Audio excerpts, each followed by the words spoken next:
All right. Hey, welcome back, everybody, to Leaders in Next. Today, we've got a special episode for all the Michigan fans and really anybody who loves the story of a young athlete on the rise. Joining us today is Michigan Wolverines running back Bryson Kuzdzal. You know, there's a lot of movies and stories about walk-ons that earn playing time for a powerhouse football program. They're always inspiring. But for running back Bryson Kuzdzal, he's turned this journey from a feel-good story into a crucial factor for Michigan's success this year. Originally from Grand Rapids, Michigan, he earned an academic scholarship at Michigan and chose to walk onto the football program, passing up opportunities to play immediately at other schools like Ferris State and Saginaw Valley State. And man, we are thankful he is here. After injuries to Justice Haynes and Jordan Marshall, he was thrust into a high-pressure role against Northwestern at Wrigley a couple weeks ago. In a crucial final drive, with the game on the line with both Haynes and Marshall out, Sharon called on number 24 to be running back number 1, and Bryson responded by carrying the ball 15 times for 53 yards on the day and doing a hell of a job grinding the clock, which was crucial at that point. And if that wasn't enough, he got his first career start against Maryland this past weekend and was outstanding, going for 100 yards and 3 TDs, which were all career highs. Bryson, welcome to the podcast. Thank you for having me. Yeah, we're excited. Well, we always start off with this kind of high level question is, what's the number one thing that you want Michigan fans to know about you? I'm going to work hard for everything that we want, and I don't plan on stopping until we get it. So that's all I got to say. And when everybody else on the team too, obviously. But when we stop recording, you can tell us we want to kill Ohio State Saturday, but. Bryson, we're not going to say that. One of the cleaner stat lines, 20 carries, 100 yards, 3 touchdowns. It was perfect. For those so symmetrically just neat and pretty. Yeah. It was awesome. Everything that's come up to this point has just been God. I don't know. It's everything's been perfect.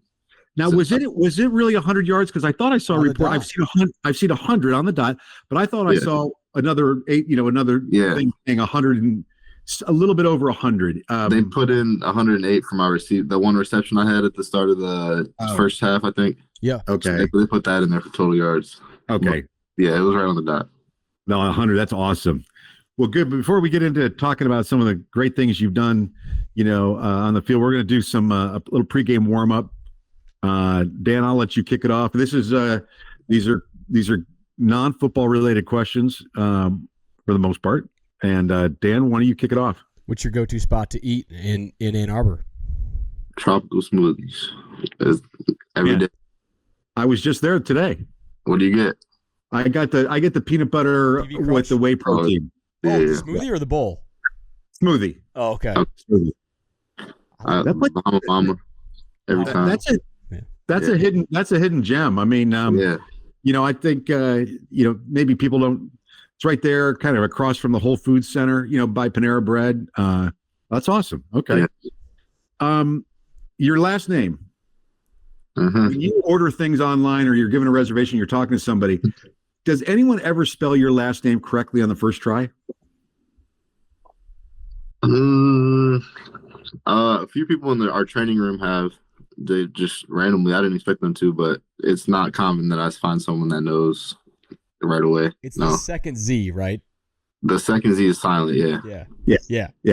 That's got to throw people off, but good deal. Do you have roommates? And if so, any pet peeves? I do not have roommates.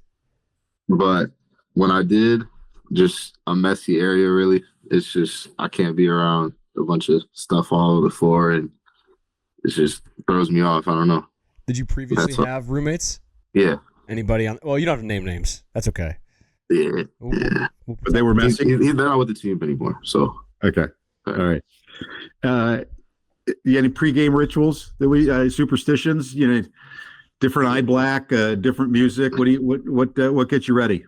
I listen to honestly silence. I just sit there and close my eyes and just try to find a mode where I'm just focused as possible, and I just sit there and almost to the point of falling asleep, just trying to calm myself down because I'm so fast and I gotta use that without using too much of it, I guess, in a way.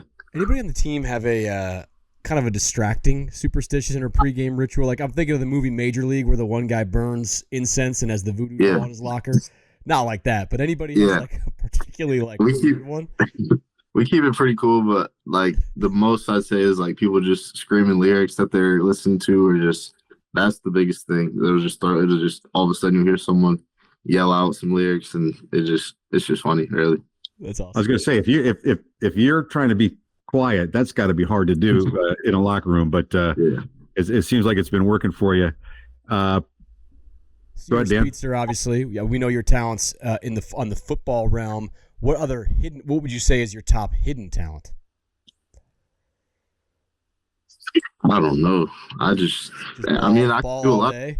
Yeah, if I try something, I can usually get it down. I'd say that. How about Madden or NCAA? How's the video game? How's that work? Great. Grew up playing them. Been my favorite. I just love football, so I've been on Madden, NCAA ever since I was a kid. I'm not looking to start any controversy, but we've asked other players on the interview who the best Madden players are, and frankly, your name's not come up. Is that a miscarriage of justice, or I don't play a lot of people. They just haven't seen it yet. They'll see. If they want to play, then they can get beat. Consensus, at least last year, consensus top player was Kendrick Bell. Oh yeah, he's like a cheater though. So it's like breaking news. Not a cheater. He's just like, you know what I mean by like cheesy. Let me guess. He finds one play and he runs it a bunch. Yeah. Like he knows the game deeper than the game. You know what I'm saying? Yeah. Which props to that, but also there should be some decorum. Yeah. And he always wants to play for money, ironically. So. Just like football now has playoffs, maybe you guys should, it could be an NIL kind of a champion circle thing. You guys could have a 12-guy, Madden playoff. I'd be down.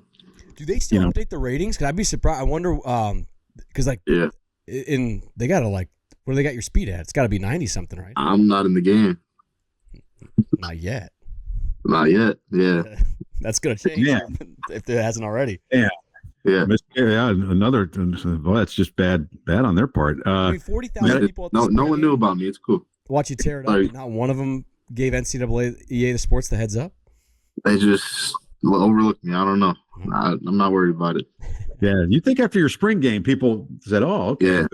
But I know we noticed that you were like the MVP of the unofficial MVP of your team there. So we lost. So I know you lost, but you opened a few eyes, and obviously they're still open right now with what you're actually doing in game time. But a couple more here. Do you have a nickname yet? Kuz. Easiest. A lot of these nicknames are all just a derivation of someone's name. There's got to be a little bit more creativity. I don't do those. I just take what they give me, I guess. How about a dream NIL deal? Like if you could have one NIL deal, favorite brand or favorite company, what'd you pick? Probably like Nike. Just the biggest one I can think of. Just I don't have too many others. Nike. Okay. Or Jordan. Now, I know you're currently living by yourself, so maybe you would answer this question like you don't want anybody to be stranded with you, but you're on a deserted island and you could be stranded with one teammate or coach. I'll throw a coach in there. Mm-hmm. Who are you picking? Either Jake Guarnera, the guard. He's just a smart guy and actually cool to be around. And then, or one of our strength coaches, DB. He's also very smart, and he's been like in the Army and everything. So I think he'd know what he's doing. So I say no. Yeah, we actually had Garner on earlier. So Florida boy, he probably knows something about water and fishing. You know, that's a good call. That's a good call. Yeah, yeah. He knows sand. He knows different types of sand, probably. You know, so yeah, that's cool. Yeah, I guarantee Garner's caught like a marlin or something. There's some picture out there with him. For sure. I can see it. Yeah. We've had the pleasure of having a lot of guests on. Who would you say is a must-have? Who is somebody maybe not everyone knows about, but it's a must-have guest to have on the pod? Have you had Jamar Browder on? We have not. No. He's a very interesting personality, so I think that'd be fun. But yeah, I'd have to say him. Shout out Jamar. What makes him so interesting? You never know what he's gonna say next. So, and it's that I don't know. It's always at the right time where it's just everybody's laughing. It's part of our team. Okay, true freshman, getting some playing time, so that's cool. His ass off yesterday for O'Meara. Yeah, he's come a long way in that aspect. He's, freshman. He'll get there. He's even getting better. Yeah, awesome. All right, last warm up question. You get to ask us a question if you want. You don't have to, but if any questions for us? If so, fire away. How long have you been a Michigan fan? Your whole life, probably? Ooh. Or you? I've been a Michigan fan since probably 1977, and I know that for a reason because I graduated high school in 1977, and I was graduating from a high school in Columbus, Ohio, and I chose to go to Michigan. Okay. So I've been a fan. That's where it all started. Yeah. That's where it all started, and then Dan really didn't have a choice because he's my oldest son, and we would throw the football in the backyard, and he would be some famous Michigan wide receiver at the time, catching touchdowns. And then he went to Michigan. So yeah, I was kind of similar. I was a fan of the green team until I committed here. So I heard that. Yeah. I saw you say that. What went wrong in your childhood that made you want to root for Michigan State? A lot of people I knew had gone there, and it was really my only connection to anything in college. So that's just what I was. Their basketball teams are pretty good, so I had something to watch. No, they're legitimate. And you know what? I was talking about this the other day with Dan. It sounds strange, but I'm starting to feel sorry for Michigan State a little bit.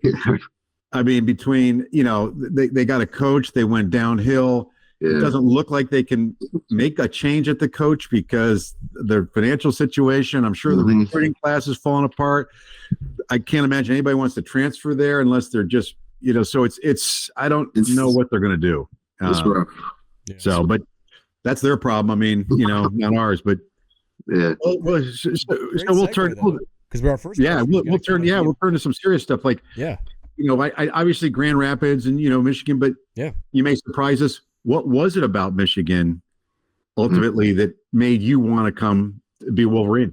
The challenges that I heard about them doing here, just like if you want to be the best, this is where you'll be competing with the best. This is where you'll be learning from the best. And it's just that's what I want to be. So it just I don't know what drew me to it. Ever since I got here, it's just I felt like I've been on a path, and it's all led to here. I mean, you originally had an academic scholarship, which that was part of it too. Yeah, that was kind of like my way in.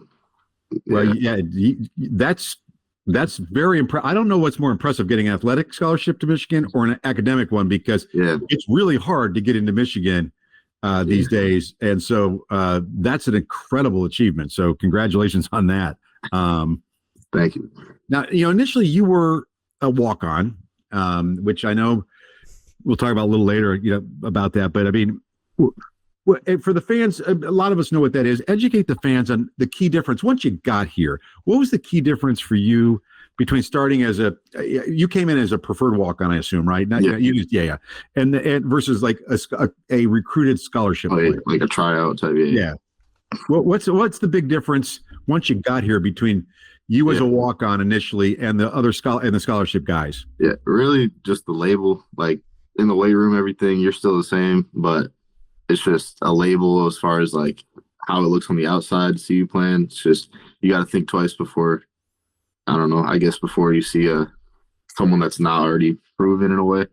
But really no difference, at least here. I don't know if it's like that other places, but I've been accepted ever since I came here, and it's just they let me be me. It helps that one of our two-time captains was a former walk-on. Yeah. Also, Bryson, I was smiling because we have to listen to the broadcasts, like, we're watching these games on TV, and it's like a tick. These announcers can't help but be like, this guy was a former walk-on. It's like, we don't care. He's our running back. Like, we don't care how he got here. He could have landed from space.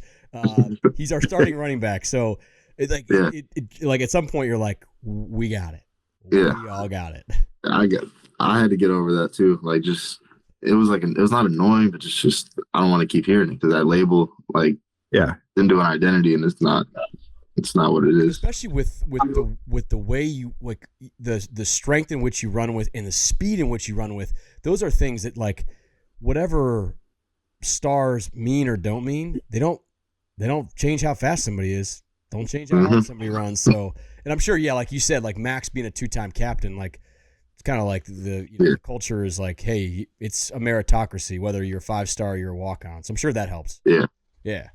That like seeing how Michigan treated their walk-on, seeing how how Blake was running and like Dono, like I just saw so many things that I saw myself in, and I just grew into it, I guess. Now it's interesting, a lot of guys. I think some fans the fans that didn't play competitive sports don't really understand the competitive mindset. But a lot of people are sitting there saying, hey, man, why would you, given what you know about Michigan, you got these scholarship guys, the running back room was 4 or 5 deep.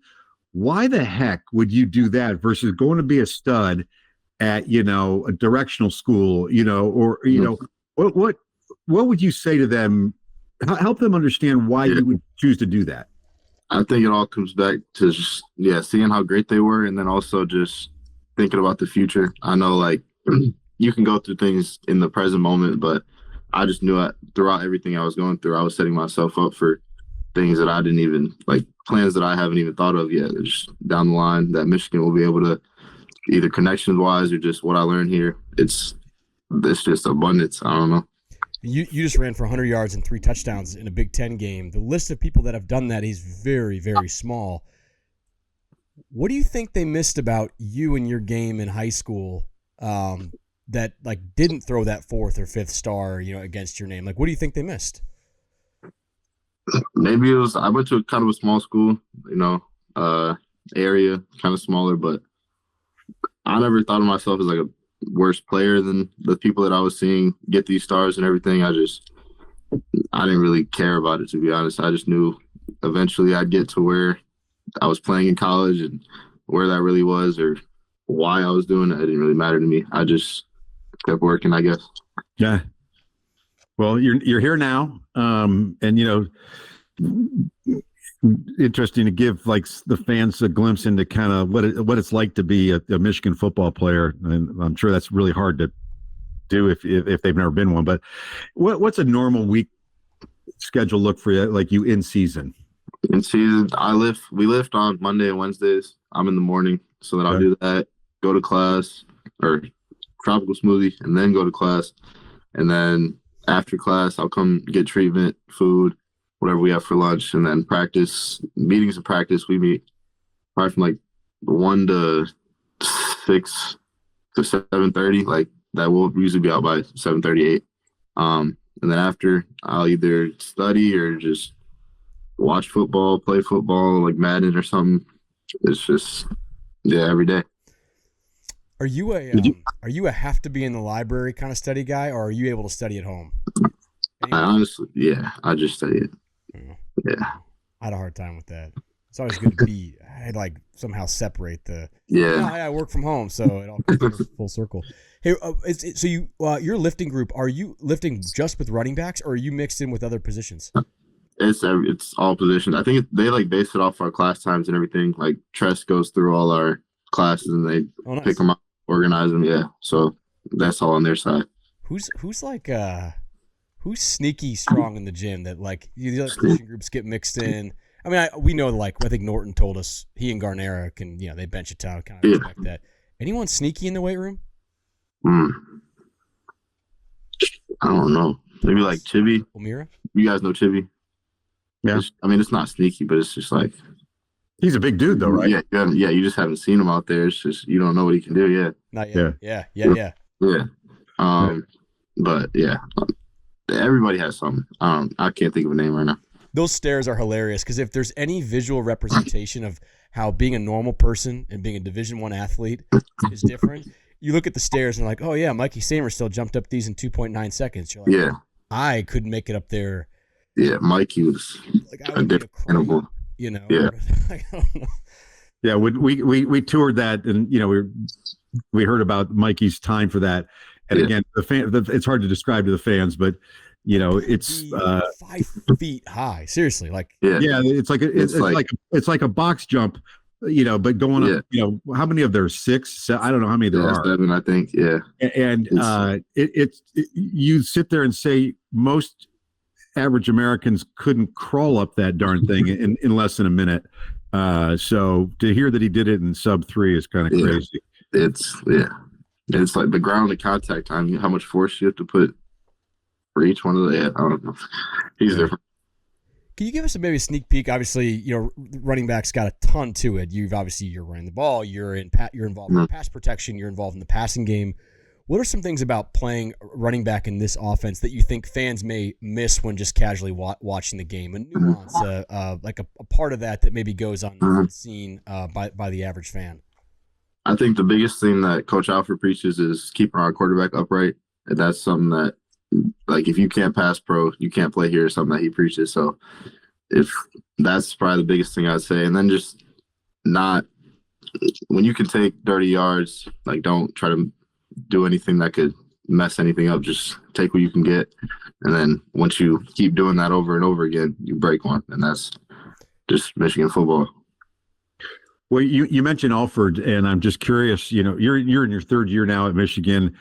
What part of your game has grown the most since you've arrived at Ann Arbor? Yeah, I could like talk about that for a while, but the biggest thing is just my confidence. And he believed in me right away. He saw what I could do, and it was the first time that I felt like I could really do it. It was when he came in. So then I just took to his coaching, took to everything that he brought to the room, and I just saw myself continue to grow. So my trust in him continued to grow. It's interesting. So for those that don't know, Tony Alford came from Ohio State as the running backs coach. He obviously came to Michigan, and we've had the pleasure of Bryson, Jordan, obviously Justice. Bryson, how long did he take? Because he was probably coming from Michigan school. How long did he take to kind of observe and watch and watch your game in practice? Was that conversation about confidence a day in, a week in, a month in? A weekend. He's once I saw you, once I saw you, it was just like, why are you where? I don't know. He just seemed surprised that I was in the position that I was, which I didn't understand at that point, but I get it a little more now. Now the whole world does, yeah. He was born in Akron, Ohio, obviously coached Ohio State for like almost 10 years, 8 years, I guess. And age does this to people, but it may be hard to imagine him. He was a 1,000-yard rusher back in the day. Does he every once in a while cue up some tape, some old school tape? The only clip I've seen of him is when he dropped the ball before we got in the end zone. I don't know if you guys have seen that, but he dropped. Oh no! Oh man, who was that guy? Not Deshaun Jackson. Did he drop it before he scored? Yep. I don't. He said they didn't call it though, but he was definitely before. It was like the 2-yard line. He's basically showing you this, to tell you don't do this. Yeah. I get it. That's pretty funny. What else? Tell us a little bit about Coach Alford. Does he have any favorite sayings? Does he do any impersonations? What do we got on Alford that we can share? He speaks in sayings. It's like, I think he's just heard all these different keywords, and then he's just took them in and made them his own. Everything he says works. So, claw, lock, bolt is how we carry the ball. He's always saying that. He'll do like this or this. There's only 2 options. You either do good or you don't. He's just a very straightforward person, I'd say, and that's the best thing I'd say about him. And the other guys in the room, Jordan. I remember we've had the pleasure of talking to Jordan twice. Once last year, when he was recovering from his injury, and then once this year, or leading into this year when his role was a little bit more after the bowl game and everything. And Jordan talked about the room, the running back room was one that was about lifting each other up, but also embracing competition. And he was actually really excited about Justice coming in, and was excited about you pushing him, breaking out in the spring game. Kind of what's your, when you think about the running back room, who's someone that pushes you the most, you've learned the most from? You can really say since Blake's been here, Donovan's been here, I've learned things like Blake's work ethic and just his mindset. Dono, just his character that he brings to the game and just how he's just himself. Obviously, Justice, like he seems NFL ready already. Every time I see him, he's in the training room or studying film. He's doing something that is getting him better at football. Jordan, it's just how hard he runs. I don't know, you've seen it, but everyone that I've seen come through this Michigan running back room is just like they have some talent that I can see value in and I can bring to my game, and also like I try to bring theirs out in any way that I can. But it's just Fred Jackson, he sets the standards for the room, and that's like no matter who's in, no matter who's out there, it's Michigan running back. Like I tell you, we are, as I think hopefully fans appreciate this, I know we do, is having Jackson and Alford as coaches on the staff. That's a huge win.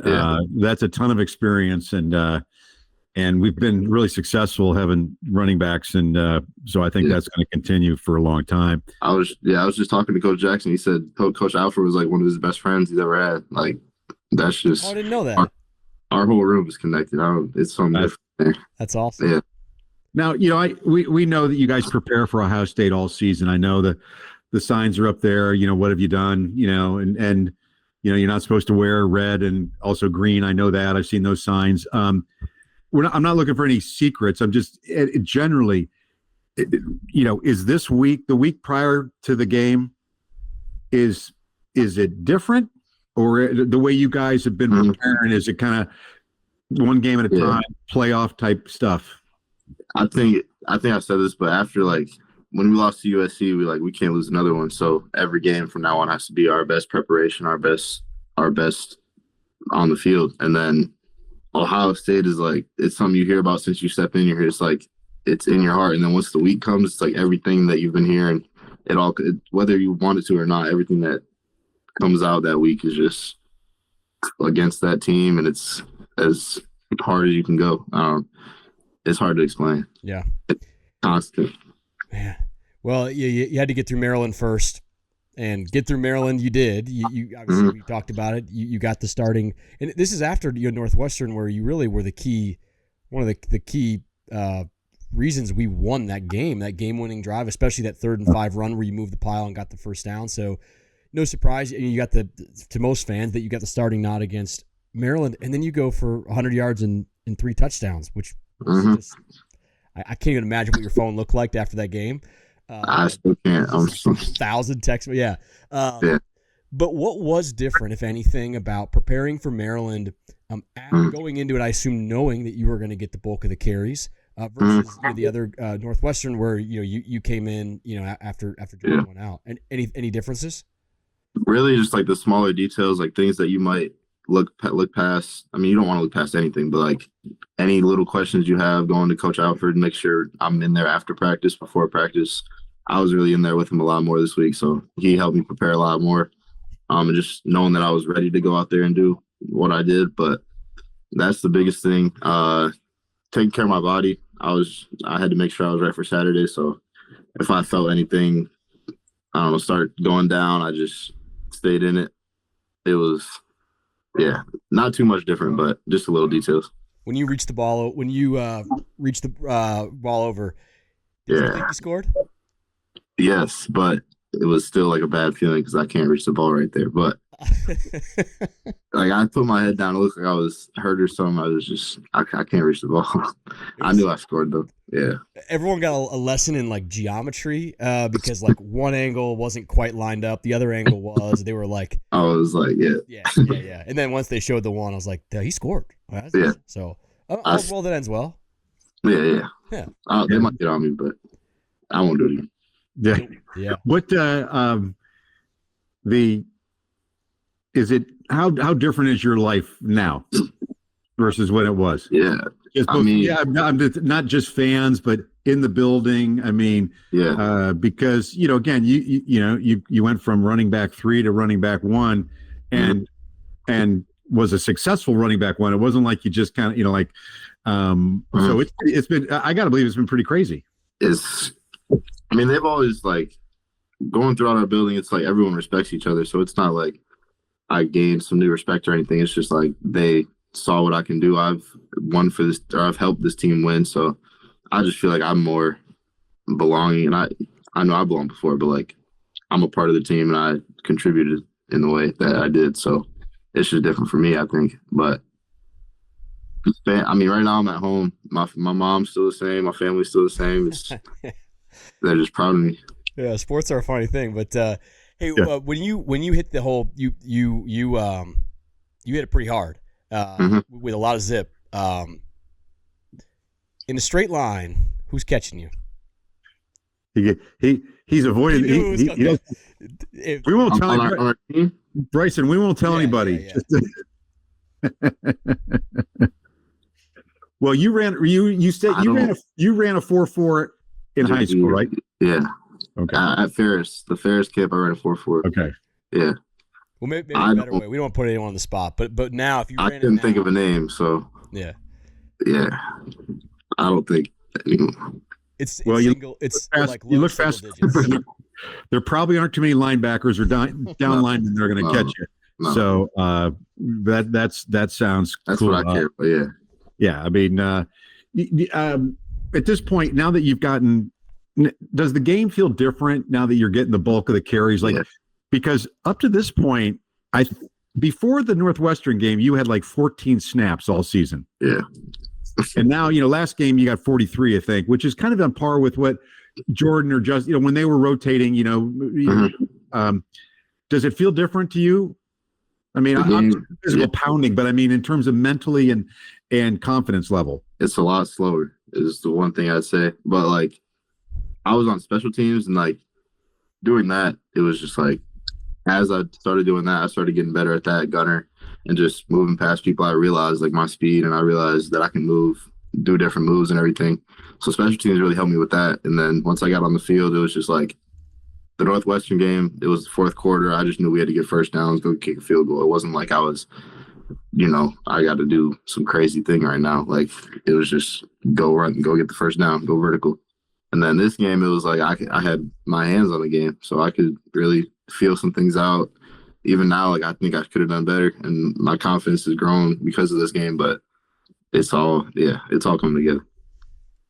So help us, the casual fans out. So we're watching the game. Maryland like trots down the field and scores, and it's like, oh no. Mm-hmm. What are you guys saying on the sideline? I'm out hot every time. First start hot. That's all we said. Yep. Which you did. Yeah. Well, it was really hot. Anything get us off our path.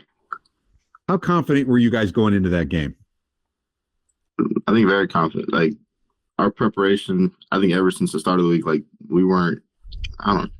Everyone just had a different vibe about them, that they just knew what we had to do, like why we had to win this game, what we had to do to win this game, and then everyone just attacked it as hard as they could. Michigan has like an incredible record playing at Maryland. I think it's like 9-1 in the last 10 games. And now I've never been to a game in Maryland. I don't think you have, Dan. Reported, you can tell on television, there's a lot of maize and blue in the crowd. What did it feel like as a player? What did it sound like? You just hear, it's third downs. You're not expecting to hear sounds, and then their offense it's everybody. I think they're all like behind our bench, so we could hear it the most. So it was crazy. I'd never seen that many people at an away game. So that's just Michigan. No, they definitely travel. A little controversy, by the way. I think Maryland announced a sellout of that game. Yeah, and there was some pictures circulating that. But you could hear our fans on their third downs from the TV broadcast, which was pretty impressive. Okay, so I know the team over me slogan is big, and it's something that we've talked to a person about, and they've all said what team over me means to them. But maybe a way we wanted to kind of ask you is, if you were to look at someone coming up out of high school now, somebody that was maybe in your shoes 3 or 4 years ago, and they're looking to pick a program, how would you describe like team over me to that person in term? And then what advice might you give them if they also had the dream of putting on the winged helmet? Yeah, I think the biggest thing is just having trust in the team, and that they're gonna, it might not look like how you want it to look like, but they know your goals, and we really all have the same goals, which is to win and go to the NFL, whatever it is. But just having trust in that everybody here there's alumni who has done it before, and they've taught people who are here now. So then you just got to follow that blueprint, and then you'll get to where you want to go. And no matter how you get there, like I was a walk on, whatever. If you want to do it and you're willing to put in the work that you have to put in, then you will make it. Do you think that's changed at all with, NIL and the portal and, all the things that, the changes, which it's a dynamic time in college sports.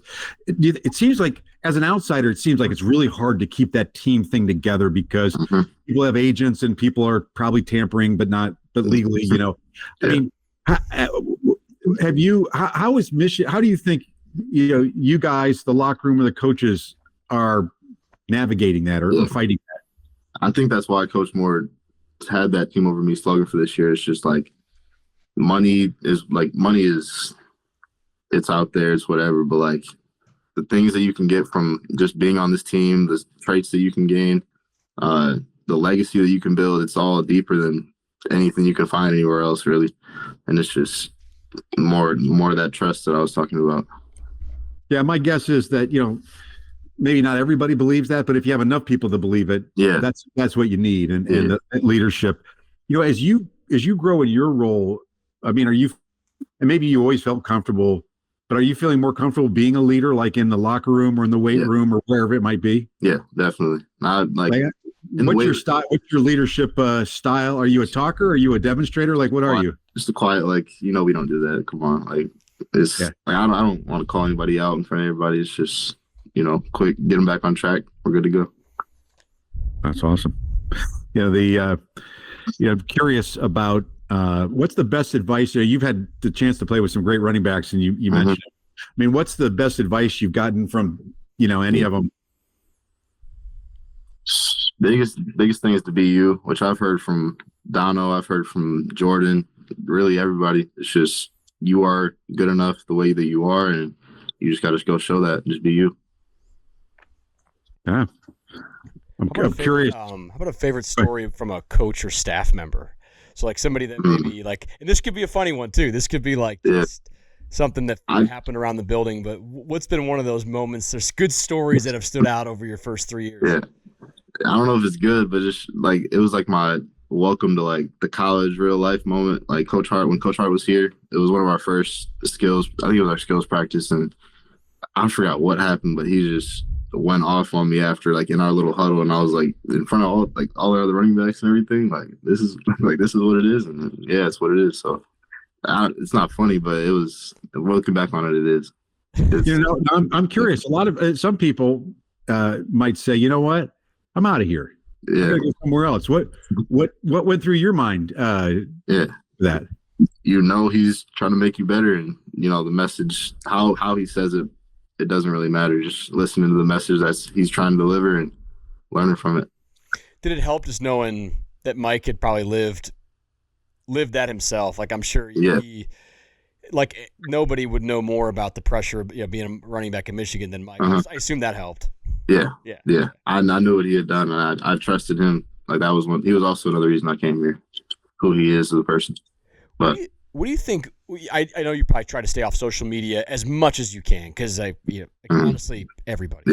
But there's a lot of chatter in there about from fans about what they think about Michigan players, college football in general. What's something you've seen that just people get hilariously wrong? That you see and they're just you have no idea what you're talking about. Anything stand out?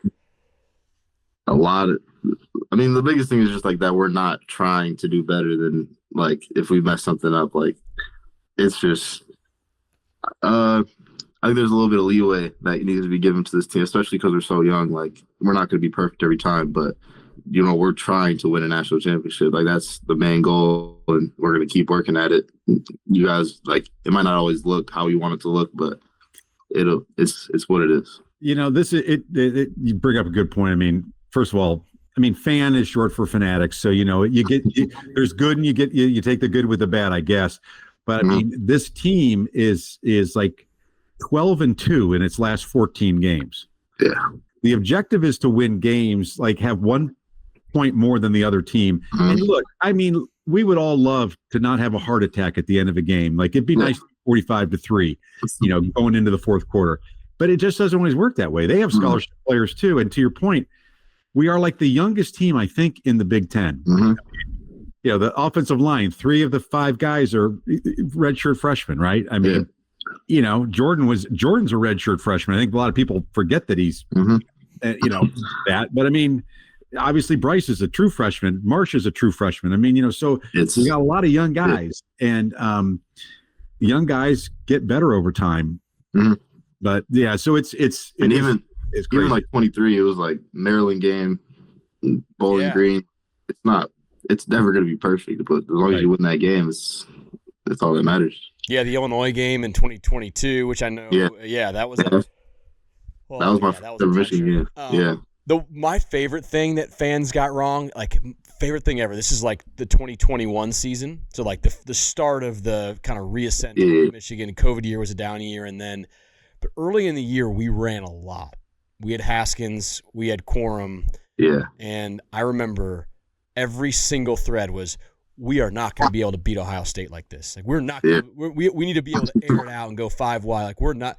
And I would just love to, like 4 years later, to be like, God, there's never been something more wrong than that. Because that was like the whole thing. Like we'll never beat Ohio State running the ball. Like we'll never be able to push them around. And then you see what it is. Yeah, it's so when someone tells you that Ohio State is like a 14-point favorite in the game, and they're rolling, they got a great offense, they got Julian Sayin, Heisman candidate trophy. What's your reaction to that? We've heard it all year. We've heard a lot of things, but we only see what's in our facility and what we are going to put out there Saturday. It's awesome. Have you? This is not a very elegant segue, but we're kind of getting to the part where we've explored you as a football player. You got an academic scholarship to the University of Michigan, and you must have studied your ass off in high school. What are you studying at Michigan? What's your major?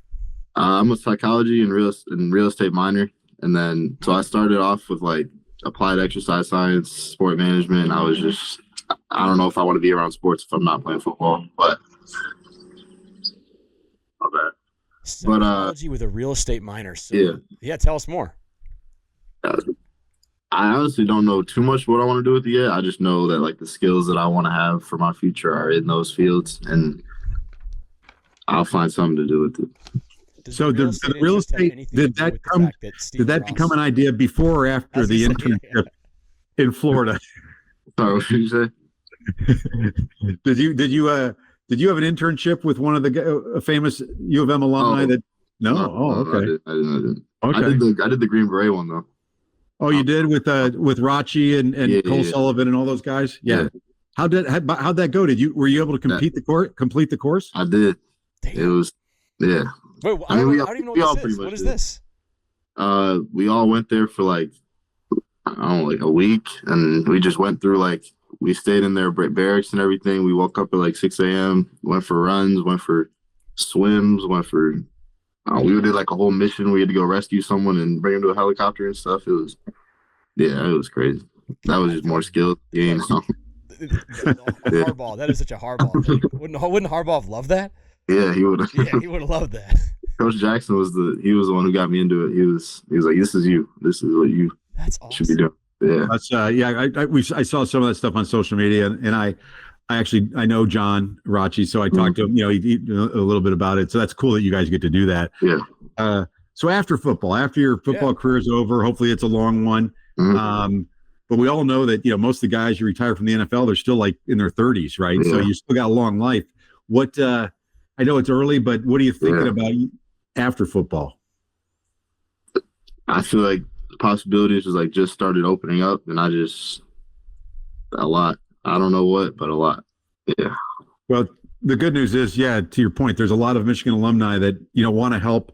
Yeah. They do want to help. They don't really want anything in return because they're older and they don't need anything in return. They just want to give back. And so I think you guys, I know they set up formal ways for you to meet alumni. So, taking advantage of that can certainly be helpful. But, this is great. I think we've learned a little insight into, a guy that, again, you flash in the spring game, and then everyone, okay, we got Justice Hayes, Jordan Marshall, and then, oh no, they're both hurt, and then we got this guy Bryson Kuzdzal. It's like, oh, I can't spell his name, but boy, he looks really good on the field. So I mean, we're so excited to have you, and now you're gonna be a huge part of the Ohio State game, and it's like, I would say, Rook, before we have a special closing segment, but before we get there.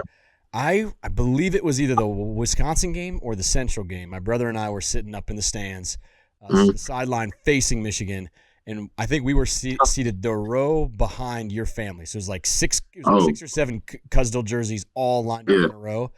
You were driving towards the south end zone. I think it may have been. It was CMU because I didn't play. Yeah. You're driving towards the south end zone. They were remarkably cool. Like, I was like, how are they not going crazy? Like, we're at the 8-yard line, and you had run it a couple times getting down there. I'm not saying that, like, they were very low profile. They kept a cool. Yeah. You probably didn't see it later, but my mom was probably bawling her eyes out after. But like, they've always just had this never-ending just faith in me, and I don't know. They probably just expected to see what they saw. I don't really know what goes through their heads. They have told me more about myself than I have, but. I saw it look like a couple brothers, maybe. No, there were a couple dudes wearing Kuzdzal. This could have just. Was it? It might have been my friends. I think I had some friends there. Yeah, I'm not sure. They were repping. There was a maize Kuzdzal jersey. There was a white Kuzdzal jersey, and there was a blue. So they had. They're always decked out. They're rocking it. Yeah, decked out. Yeah, sure. Awesome. You're your own cheering squad. That's awesome. Yeah. Well, we're going to finish up here. We're going to make it multiple choice, and we give a lot of hints. We gave the same quiz to Jordan too. Okay. It's a running back. Question? It's a Michigan running back. Oh. History quiz. Okay. And I'll start off. Who's the career leader in rushing yards for Michigan? Mike Hart. There you go. See, 1 for 1. And bonus points. Don't expect you to know this. How many total yards did he have in his career? 7,000. 5,000. Okay. That's pretty. I mean, that's great. Yeah. Right. I didn't know that. But you got. I mean, Mike Hart. That's career leader. He said that all the time. He used to bring that back. Had over 1,000. This is the record of over 1,000 consecutive rushing attempts without a fumble lost. Is it also him? It is also him. He only fumbled against Florida, right? Or something. So he did. In a weird thing, like the year that they were really good, 2006, the 1-2 Ohio State thing. He had 2 fumbles against, I believe it was Ball State. There's a weird tune-up, but he recovered them both. So technically, those were not lost fumbles. He did lose a fumble against Florida. Okay. Yeah. Hey, you're 2 for 2. You are crushing this. Yeah. This is like, I mean, this might go in the record books in and of itself. Who holds the record for the most rushing touchdowns in a season? BC too. Yeah. 3 for 3. I mean, bonus for how many? 56. Touchdowns. We were thinking just the season.